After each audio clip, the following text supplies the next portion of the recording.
Assalamualaikum warahmatullahi wabarakatuh. Kembali lagi di channel YouTube Kagem Sedoyo. Kali ini kita akan membahas cerita horor berjudul Pesugihan Tali Pocong. Sebelum lanjut ke videonya, jangan lupa like, komen, dan subscribe, serta jangan lupa untuk menyalakan lonceng notifikasinya agar kamu tidak ketinggalan video menarik lainnya. Di sebuah kota kecil di Jawa Tengah, hidup seorang pedagang bakso keliling bernama Pak Sastro. Ia dikenal ramah, rajin, dan ulet. Setiap sore, suara ting-ting-ting dari mangkuk aluminiumnya selalu terdengar menyusuri gang-gang sempit perkampungan. Aroma kuah kaldu panas bercampur. Bawang goreng seolah menjadi penghibur bagi warga yang baru pulang kerja. Awalnya, dagangan Pak Sastro biasa saja. Tak pernah sepi, tapi juga tak bisa dikatakan laris manis. Dalam sehari, paling banyak ia hanya bisa menghabiskan separuh gerobaknya. Namun keadaan itu berubah drastis dalam waktu singkat, begitu cepat hingga membuat orang-orang bertanya-tanya. Dalam tempo 2 bulan saja usaha baksonya berkembang pesat. Gerobak tua yang dulu catnya mengelupas, kini berganti dengan gerobak baru berlampu terang benderang. Daging bakso yang biasanya sedikit, kini melimpah. Bahkan ia mampu menyewa kios permanen di tepi jalan raya. Anehnya, tak peduli berapa banyak bakso yang dibuat, dagangannya selalu habis. Seakan ada ribuan orang yang datang membeli setiap hari. Tak hanya itu, ia mendadak membeli rumah baru yang megah, padahal sebelumnya ia hidup pas-pasan. Masyarakat sekitar mulai berbisik-bisik, menduga ada sesuatu yang tidak wajar di balik keberhasilan mendadak itu. Awalnya orang mengira ia mendapat warisan dari keluarganya di desa. Namun kabar itu segera terbantahkan, sebab seluruh kerabatnya hanyalah petani biasa.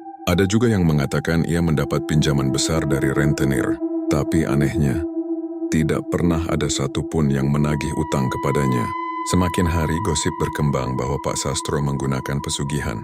Nama pesugihan yang disebut-sebut adalah tali pocong. Sebuah jalan mistis yang dipercaya bisa mendatangkan kekayaan dengan tumbal yang mengerikan. Meski tak seorang pun berani menuduh langsung, namun aura seram selalu menyelimuti warung baksonya. Terutama saat malam semakin larut, orang-orang mulai memperhatikan hal-hal aneh di sekitar warungnya. Misalnya, suara desis lirih seperti orang menangis terdengar dari dapur belakang warung, padahal tidak ada siapapun di sana. Kadang, saat warung hendak tutup, terlihat bayangan putih melintas sekilas di antara gerobak dan pintu belakang. Beberapa pelanggan bahkan mengaku mencium bau tanah basah, bercampur anjir darah, ketika sedang menyantap bakso. Namun entah mengapa, meskipun mereka merasa ngeri, lidah mereka tetap ingin memakannya lagi dan lagi, seolah ada sesuatu yang membuat bakso itu candu. Di kampung sebelah, ada seorang pemuda bernama Bagas yang mulai curiga. Ia sering nongkrong di warung itu bersama teman-temannya. Suatu malam, Bagas menyadari bahwa setiap kali jam menunjukkan pukul 11 malam, Pak Sastro selalu menutup warung dengan tergesa-gesa, meski masih ada banyak pembeli. Lebih aneh lagi, ia membawa sebuah karung putih besar dari dapur, lalu memasukkannya ke dalam gerobak tuanya yang sudah tak dipakai. Karung itu kadang bergerak sendiri seperti ada sesuatu di dalamnya. Ketika Bagas mencoba mengintip dari jauh, ia hanya mendengar suara lirih seperti orang mengerang dengan napas tersengal. Bagas merinding seketika. Bulu kuduknya berdiri tanpa alasan. Suatu ketika, rasa penasaran Bagas memuncak. Ia memutuskan untuk mengikuti Pak Sastro pulang. Dengan sepeda motornya, ia mengintai dari kejauhan. Malam itu, bulan purnama menggantung pucat di langit, dan udara dingin menusuk tulang. Jalanan sepi, hanya terdengar suara ranting patah diinjak gerobak yang didorong Pak Sastro. Bukannya menuju rumah barunya, Pak Sastro malah menyusuri jalan kecil ke arah kuburan desa. Bagas terkejut, tapi rasa ingin tahu membuatnya nekat terus mengikuti. Ia bersembunyi di balik pohon beringin besar yang tumbuh di tepi kuburan. Dari sana ia melihat dengan jelas apa yang dilakukan Pak Sastro. Pak Sastro berhenti di depan sebuah nisan tua. Ia meletakkan karung putih tadi di atas tanah, lalu mulai membaca sesuatu dengan suara bergetar. Bahasa yang diucapkannya tidak dipahami Bagas, namun terdengar sangat menyeramkan seperti mantra kuno. Sesaat kemudian Pak Sastro mengeluarkan seutas tali kain putih dari dalam karung. Bagas terbelalak, tali itu tampak kotor, berlumur tanah, dan baunya anyir menusuk hidung. Ia segera sadar, itu adalah tali pocong. Tali yang biasanya digunakan untuk mengikat mayat ketika dikafani. Pak Sastro lalu mengikatkan tali itu pada nisan, sambil terus melafalkan mantra.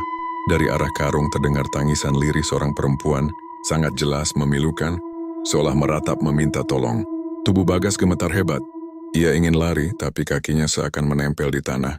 Tak lama kemudian tanah di sekitar nisan bergetar pelan, lalu retakan kecil muncul, mengeluarkan bau busuk bercampur angin dingin.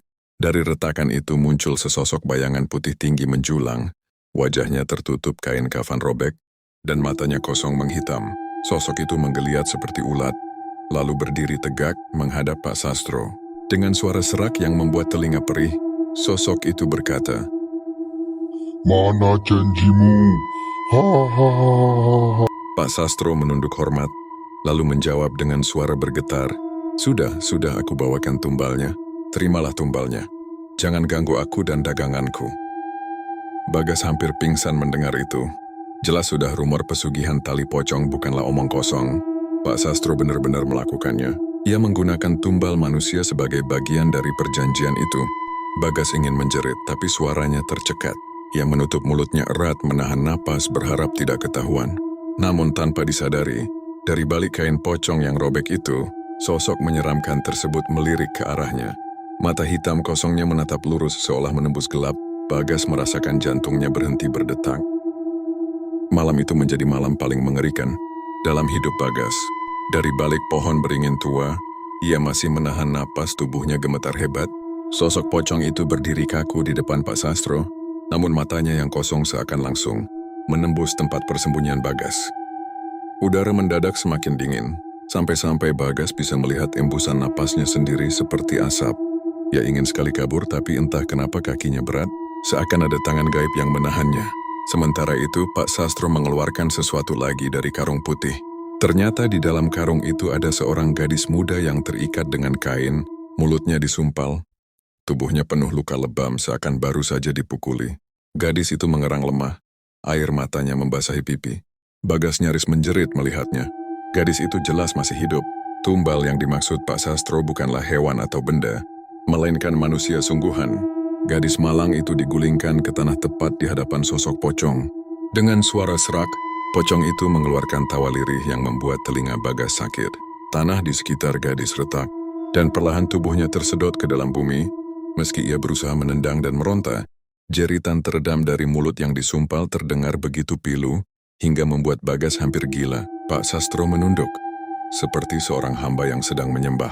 Pocong itu lalu mengangkat tangannya yang kurus, kemudian mengikatkan kembali tali pocong ke nisan.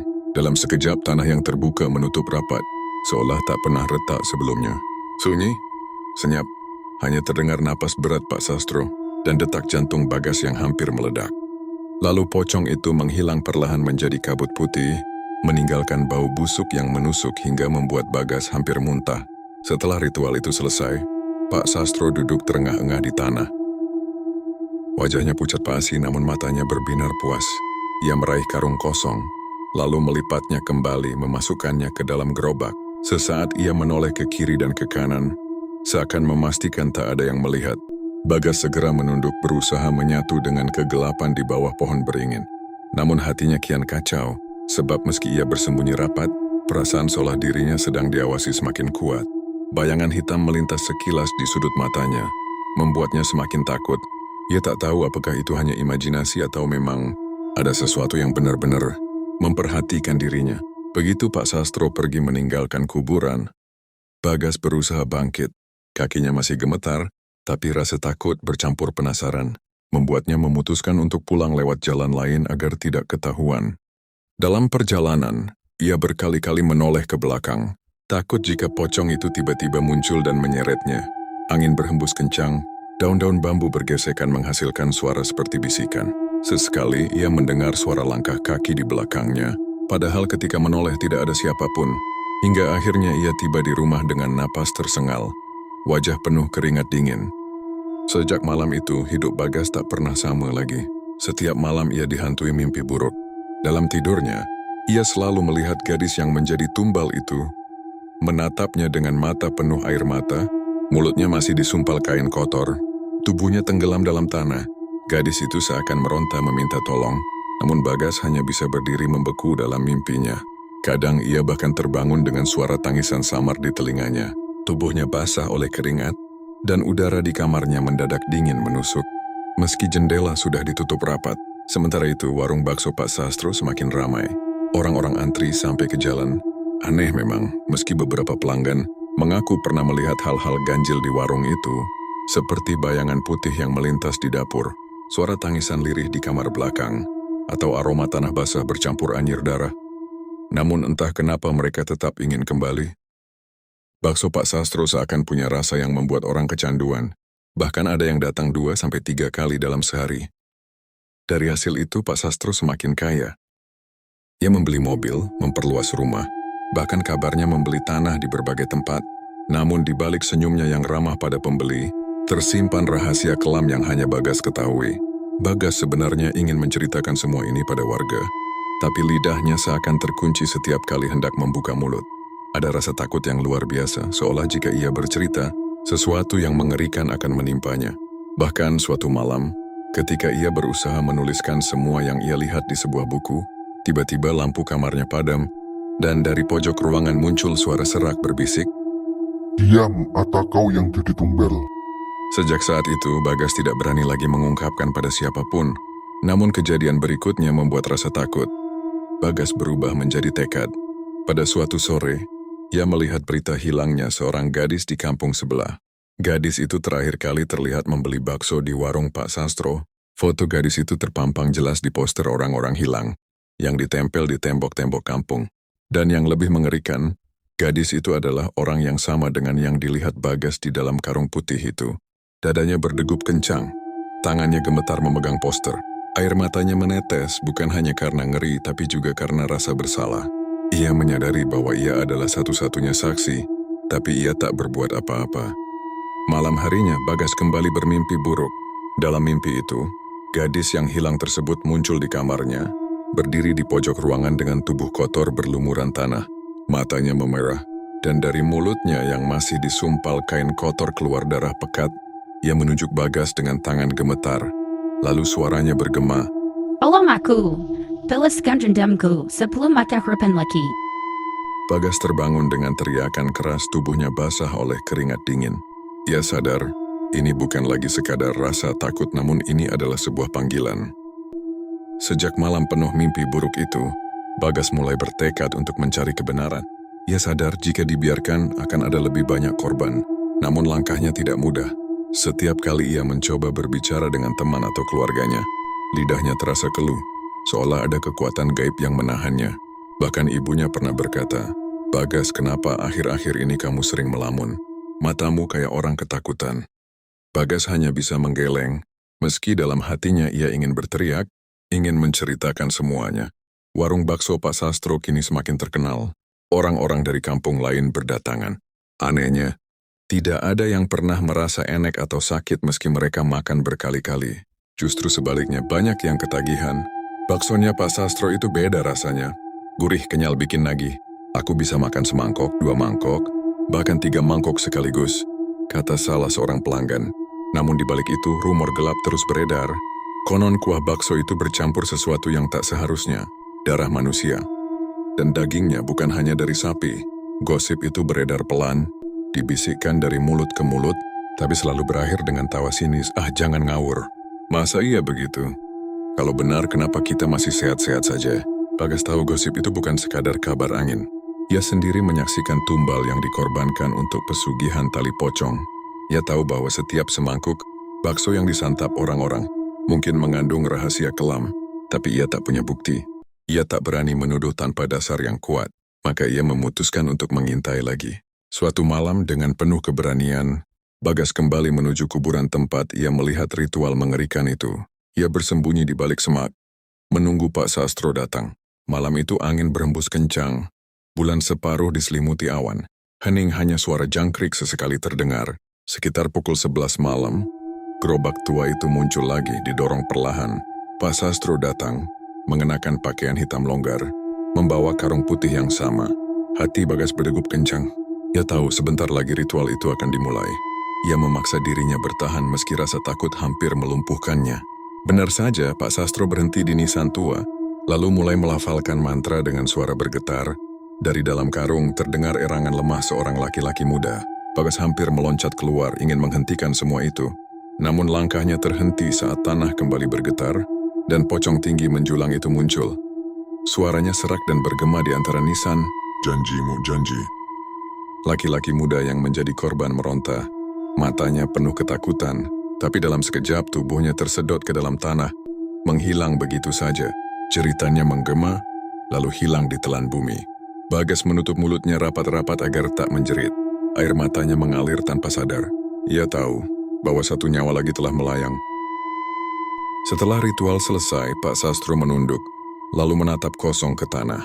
"Jangan khawatir, besok warungku akan makin ramai," katanya lirih, seolah berbicara pada dirinya sendiri. Kemudian ia pergi meninggalkan kuburan, meninggalkan keheningan yang mencekam. Namun malam itu ada sesuatu yang berbeda. Bagas yang masih bersembunyi tiba-tiba mendengar suara langkah mendekat. Bukan langkah manusia, tapi seperti gesekan kain di tanah. Ia menoleh perlahan, dan di balik semak, hanya beberapa meter darinya, sosok pocong itu berdiri. Wajahnya pucat, kain kafannya sobek, dan dari lubang matanya yang hitam mengalir cairan kental berwarna merah. Bagas tercekat, tubuhnya membeku. Pocong itu berbisik. Kau lihat, dan kau tahu, giliranmu akan tiba. Bagas hampir pingsan, namun tiba-tiba sosok itu menghilang lenyap begitu saja. Hanya bau anyir dan dingin menusuk yang tersisa. Dengan sisa tenaga, Bagas berlari sekuat tenaga meninggalkan kuburan. Ia tidak peduli meski ranting-ranting menggores kulitnya. Yang penting ia selamat. Namun sejak kejadian itu kehidupan Bagas semakin tidak tenang. Ia terus dihantui. Kadang saat membuka pintu rumah, ia mendapati tali pocong tergantung di gagang pintu. Kadang saat makan, ia melihat semangkuk bakso berubah menjadi potongan jari manusia yang berlumuran darah. Kadang di malam hari, ia terbangun mendengar suara erangan dari bawah ranjangnya. Semakin lama, tubuhnya semakin lemah. Wajahnya pucat, matanya cekung, ia sering demam tanpa sebab. Ibunya khawatir, "Bagas, kamu sakit apa? Kenapa badanmu kurus begini?" Tapi Bagas hanya bisa menggeleng. Ia tidak bisa menjelaskan. Ia tahu, ini adalah kutukan karena ia mengetahui rahasia pesugihan tali pocong. Sementara itu, warung bakso Pak Sastro terus berjaya. Orang-orang semakin ramai. Bahkan ada yang datang dari luar kota hanya untuk mencicipi. Namun bersamaan dengan itu, kasus orang hilang di sekitar kampung juga semakin sering terjadi. Setiap bulan, selalu ada 1 atau 2 orang yang menghilang tanpa jejak. Polisi sempat menyelidiki, namun tidak pernah menemukan bukti. Anehnya, meski banyak yang hilang, tak seorang pun mencurigai Pak Sastro secara langsung. Seolah ada kekuatan gaib yang melindunginya dari tuduhan. Hanya Bagas yang tahu kebenarannya. Hanya dia yang bisa menghentikan semua ini. Tapi bagaimana? Ia hanyalah seorang pemuda biasa tanpa kekuatan apapun. Ia melawan rasa takutnya sendiri. Melawan kutukan yang terus menghantui. Namun dalam hatinya, ia bersumpah. Ia akan mencari cara untuk menghentikan Pak Sastro, sekalipun harus mempertaruhkan nyawanya. Hari-hari Bagas semakin berat. Ia tak hanya dihantui oleh bayangan pocong dalam mimpinya, tapi juga teror nyata yang terjadi di keseharian. Suatu malam, ketika ia hendak tidur, tiba-tiba terdengar suara ketukan keras di jendela kamarnya. Suaranya berirama pelan, namun sangat jelas di keheningan malam. Bagas menelan ludah memberanikan diri membuka tirai. Betapa terkejutnya ia ketika melihat wajah pucat seorang gadis, penuh tanah. Dengan mata kosong menatapnya dari luar, bibirnya bergerak seolah ingin bicara. Namun yang keluar hanyalah suara serak. Tolong aku! Bagas menjerit mundur ke belakang, tapi saat ia kembali menoleh wajah itu sudah hilang. Hanya embun yang menempel di kaca jendela. Malam itu Bagas tidak tidur sama sekali. Ia sadar teror ini bukan kebetulan. Ada yang menginginkannya diam, atau sebaliknya, ada arwah korban yang meminta pertolongannya. Keesokan harinya, Bagas memberanikan diri mendatangi seorang kiai tua di desa bernama Kiai Marwan. Beliau dikenal sakti, sering membantu orang yang diganggu makhluk halus. Dengan wajah pucat dan suara gemetar, Bagas menceritakan semua yang ia lihat. Ritual di kuburan, karung putih tumbal manusia, hingga pocong yang menatapnya langsung. Kiai Marwan mendengarkan dengan seksama.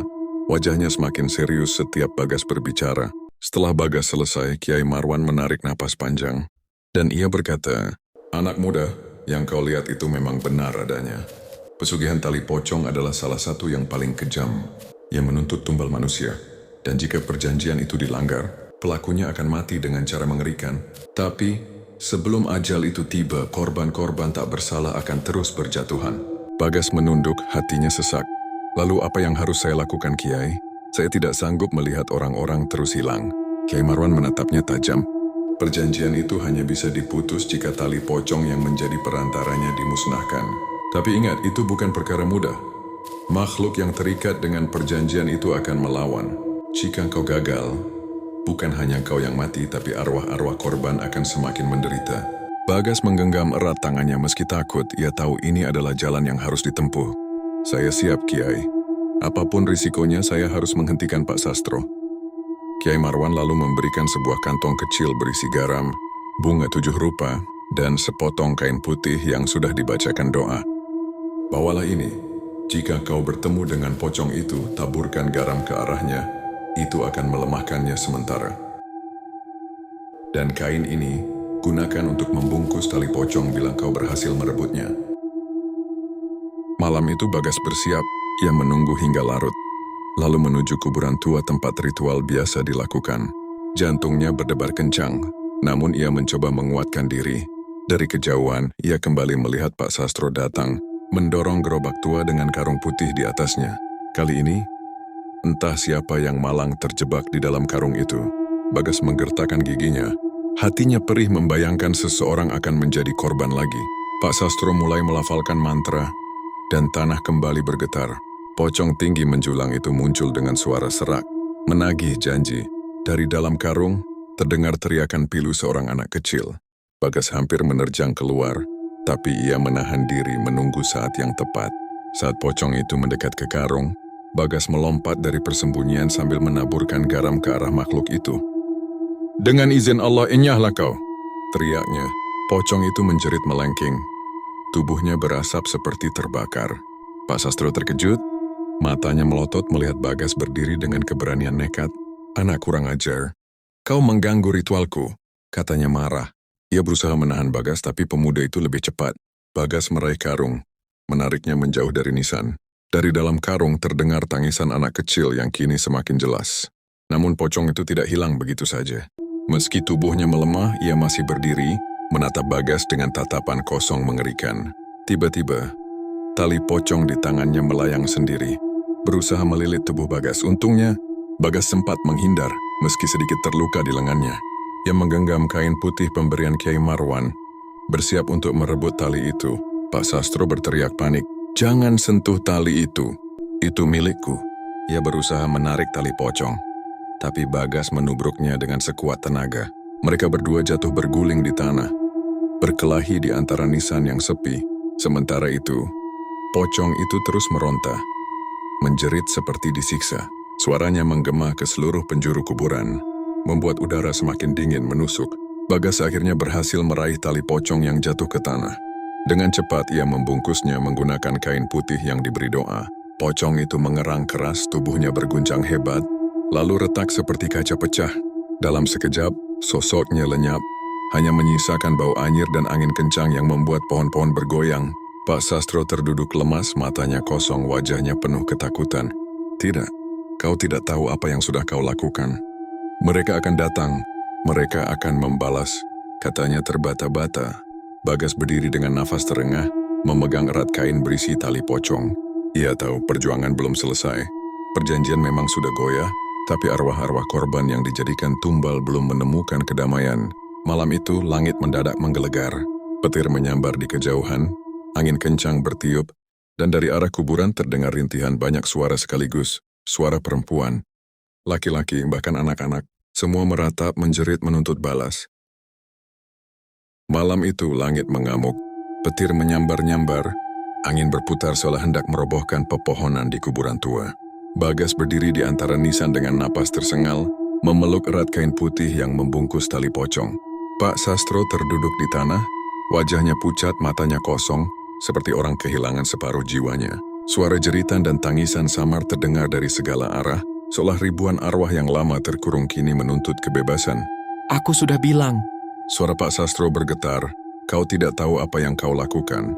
Mereka tidak akan tenang sebelum mengambil sesuatu darimu." Bagas menatapnya tajam meski jantungnya berdetak tak karuan. "Kau yang seharusnya dihukum, Pak Sastro. Kau yang mengorbankan mereka. Kau yang menjual jiwa untuk keserakahanmu sendiri." Tiba-tiba tanah di sekitar nisan retak-retak. Dari celah-celahnya muncul tangan-tangan pucat berlumuran tanah, meraih ke udara seolah ingin keluar. Sosok-sosok samar mulai berdiri satu persatu. Arwah para korban. Ada seorang gadis muda dengan mata penuh air mata. Seorang laki-laki muda, bahkan seorang anak kecil yang masih mengenakan seragam sekolah. Mereka semua menatap lurus ke arah Pak Sastro. Pak Sastro berteriak histeris. "Tidak, jangan dekati aku. Aku sudah memberi kehidupan kekal. Aku sudah memenuhi janji." Tapi jeritanya tak digubris. Arwah-arwah itu melangkah pelan, namun aura mereka begitu kuat. Suara tangisan dan jeritan bercampur, membuat bulu kuduk Bagas meremang hebat. Bagas memandang kain putih di tangannya. Ia ingat pesan Kiai Marwan. Tali pocong harus dimusnahkan agar perjanjian terputus sepenuhnya. Dengan tangan gemetar ia membuka kain itu. Tali pocong kotor berlumur tanah tampak jelas. Masih berdenyut seperti benda hidup. Bau busuk menyengat hidung, membuat perutnya mual. Ia mengeluarkan korek api dari sakunya. Dengan doa dalam hati, ia menyalakan api dan mendekatkannya ke tali itu. Begitu api menyentuh kain, tali pocong itu mendesis mengeluarkan asap hitam pekat. Suara jeritan panjang menggema. Bukan hanya dari tali itu, tapi juga dari arwah-arwah yang melingkari mereka. Arwah-arwah itu berteriak, sebagian menangis, sebagian meratap lega. Perlahan, tubuh mereka yang tadinya pucat dan kotor berubah menjadi cahaya putih lembut. Satu persatu mereka menatap Bagas dengan senyum tipis seolah berterima kasih. Gadis yang dulu selalu menghantui mimpinya menatapnya paling lama. Bibirnya bergerak, suaranya terdengar jelas. Terima kasih, kau telah membebaskan kami. Setelah itu ia lenyap bersama yang lain, menjadi cahaya yang terbang menuju langit. Namun nasib Pak Sastro tidak sama. Ketika tali pocong itu habis terbakar, tubuhnya mendadak kejang. Ia berteriak kesakitan, kulitnya melepuh, matanya melotot, dan dari mulutnya keluar darah hitam pekat. Ia berusaha merangkak, tapi tangan-tangan arwah yang tersisa menariknya ke dalam tanah. "Tidak, lepaskan aku. Aku belum puas. Aku masih ingin kaya. Aku masih ingin hidup," jeritnya. Tapi tanah kuburan tak memberi ampun. Dalam sekejap tubuhnya tersedot ke dalam, meninggalkan lubang hitam yang segera menutup kembali. Sunyi, Bagas terhuyung, hampir roboh, tapi ia bertahan. Hujan mulai turun deras, seakan langit ikut membersihkan kuburan dari segala dosa yang telah terjadi. Ia duduk terdiam, tubuhnya lelah, pikirannya kosong. Namun hatinya sedikit lega, karena ia tahu perjanjian kelam itu telah berakhir. Keesokan harinya kabar tentang Pak Sastro menggemparkan warga. Mereka mendapati warung baksonya kosong, semua peralatan dagang lenyap, rumahnya yang megah seakan tak pernah berpenghuni. Hanya tersisa dinding kusam penuh lumut. Orang-orang bertanya-tanya kemana ia pergi. Ada yang bilang ia kabur karena hutang. Ada pula yang menduga ia mati tersambar petir. Tak ada yang tahu pasti. Hanya Bagas yang tahu kebenaran, tapi ia memilih diam. Rahasia itu terlalu mengerikan untuk diceritakan. Hari-hari berikutnya, kasus orang hilang berhenti. Warung bakso itu tak pernah buka lagi. Perlahan, warga melupakan keanehan itu, meski beberapa masih berbisik jika lewat dekat kuburan tua. Mereka bilang kadang terdengar suara mangkuk bakso beradu di tengah malam, diikuti bau anyir yang samar. Bagas sendiri tidak sepenuhnya lepas dari teror. Meski arwah-arwah korban sudah bebas, ia masih sering bermimpi buruk. Kadang ia melihat Pak Sastro dalam mimpinya, tubuhnya penuh luka, matanya melotot, berteriak dari dalam tanah, "Kau sudah menghancurkan semuanya. Aku akan kembali. Aku akan balas dendam." Bagas selalu terbangun dengan keringat dingin, dadanya berdebar. Namun ia mencoba menenangkan diri dengan keyakinan bahwa kebaikan selalu lebih kuat dari kejahatan. Beberapa bulan kemudian Bagas kembali menemui Kiai Marwan. Ia menceritakan apa yang terjadi di malam pembakaran tali pocong. Sang Kiai mendengarkan dengan khidmat, lalu mengangguk pelan. "Kau telah melakukan sesuatu yang sangat berat. Nak, kau menyelamatkan banyak jiwa dari keserakahan manusia. Tapi ingat, bekas dari pesugihan itu akan selalu meninggalkan jejak. Kau harus selalu mendekatkan diri pada Allah, agar tidak mudah diganggu oleh sisa-sisa kegelapan." Bagas mengangguk. Ia tahu hidupnya tak akan pernah normal seperti dulu. Ia telah melihat hal-hal yang tak seharusnya dilihat manusia. Ia telah menyaksikan bagaimana keserakahan bisa membuat orang menjual nyawa sesamanya demi harta. Namun ia juga belajar bahwa keberanian, doa, dan keyakinan bisa menjadi senjata untuk melawan kegelapan. Malam-malam di kampung itu kembali tenang, meski ada kalanya masih terdengar suara samar ting, ting, ting, seperti pedagang bakso keliling. Warga yang mendengar hanya menutup telinga dan bergegas masuk rumah. Takut itu hanyalah bayangan dari masa lalu yang kelam. Bagas berdiri di depan kuburan tua, menatap nisan yang dulu menjadi tempat perjanjian Pak Sastro. Ia meletakkan bunga 7 rupa di sana, lalu berdoa dengan khusyuk. Angin berhembus lembut seolah membawa pesan damai. Namun jauh di dasar bumi, entah benar atau tidak, terkadang masih terdengar suara rintihan lirih, suara seorang pedagang bakso yang terjebak dalam janji gelapnya sendiri. Dan sejak itu nama Pak Sastro si pedagang, bakso hanya tinggal legenda. Menyeramkan yang diceritakan, orang tua untuk menakut-nakuti, anak-anak tentang bahaya keserakahan, tentang pesugihan tali pocong, dan tentang harga yang harus dibayar ketika seseorang berani bermain dengan kegelapan. Itulah tadi cerita tentang pesugihan tali pocong. Dan buat kalian yang mau share cerita atau pengalaman horor kalian, bisa kirim cerita kalian via email kagemsedoyo@gmail.com. Jangan lupa subscribe channel ini, serta nyalakan lonceng notifikasinya, agar kamu semua tidak ketinggalan video menarik lainnya dari kami. Terima kasih semua. Wassalamualaikum warahmatullahi wabarakatuh.